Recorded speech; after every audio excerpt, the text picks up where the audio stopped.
बहुत ही दुर्भाग्यपूर्ण है और कहीं न कहीं उनकी अराजकतावादी मानसिकता को दिखाता है।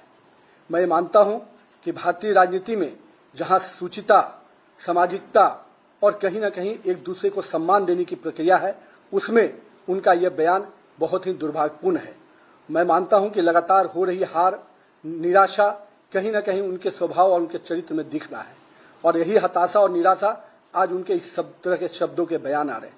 मैं पूछना चाहता हूं राहुल गांधी जी, आपके पूर्वजों ने इस देश की जमीन और जमीर को हमेशा गिरवी रखने का काम किया, कभी हमारे सैनिकों के मनोबल को बढ़ाने का काम नहीं किया, लेकिन हमारे यशस्वी प्रधानमंत्री श्री नरेंद्र मोदी के नेतृत्व में इस देश की जमीन भी सुरक्षित हुई और देश के लोगों का जमीर भी मजबूत हुआ। और कहीं न कहीं आपके शासनकाल में आपके लोगों ने जब जब इस देश में राज किया, इस देश में करप्शन के रूप में पूरी तरह से अखंड में पूरी सरकार आपकी डूबी रही।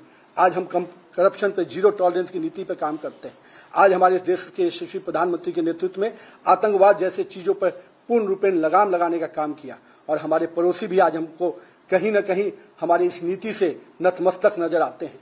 और किस प्रकार से आप शब्दों का प्रयोग करते हैं, जिन शब्दों का आप प्रयोग कर रहे हैं, क्या नक्सलवाद खत्म करना गद्दारी है? क्या इस देश की जमीन को सुरक्षित रखना गद्दारी है? क्या इस देश के तिरंगे का सम्मान पूरे विश्व में बनाना गद्दारी है? अगर ऐसे शब्दों का आप प्रयोग करते हैं तो मुझे समझ में नहीं आता कि आपके पूर्वजों ने, आपके कांग्रेस के पुराने नेताओं ने जिस प्रकार से यहाँ के सैनिकों के सर काट दिए जाते थे, आप मौन बैठते थे। लेकिन आज भारतीय सेना को सम्मान के साथ, स्वाभिमान के साथ काम करने का जो मौका मिला है, वो यशस्वी प्रधानमंत्री नरेंद्र मोदी के नेतृत्व में मिला है। और मैं मानता हूं कि भारतीय राजनीति का आप राहु हैं, जो कहीं न कहीं पूरे तरह से देश की राजनीति की वातावरण को गंदा और दूषित करते हैं। राहुल गांधी जी, आपका बयान बहुत ही दुर्भाग्यपूर्ण है। आपने केवल नरेंद्र मोदी का ही अपमान नहीं, आपने देश की 140 करोड़ जनता का अपमान किया है। लेकिन शायद आप पुरानी चीजों से सबक नहीं सीखते हैं।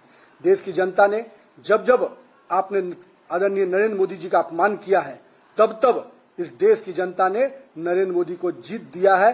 देश की जनता ने जीत का माला नरेंद्र मोदी को पहनाने का काम किया है। तो आने वाले समय में भी आपको इस बयानों के लिए, दुर्भाग्यपूर्ण बयानों के लिए निश्चित रूप से बड़ी कीमत चुकानी पड़ेगी।